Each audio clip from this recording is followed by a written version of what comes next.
In this tutorial, I will show you how to create animated videos using Canva for free. First, open Canva and create a blank video project. This gives you a clean space to start.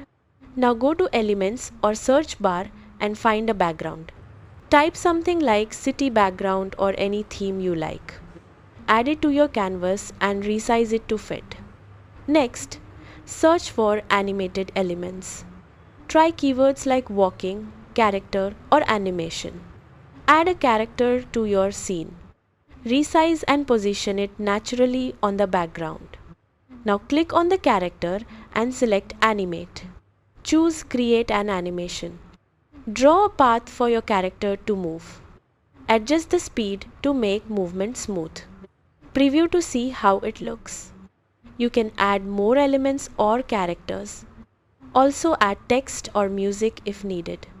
Duplicate pages to create more scenes. Once everything looks good, click Share and download as video. That is how you create animated videos using Canva for free.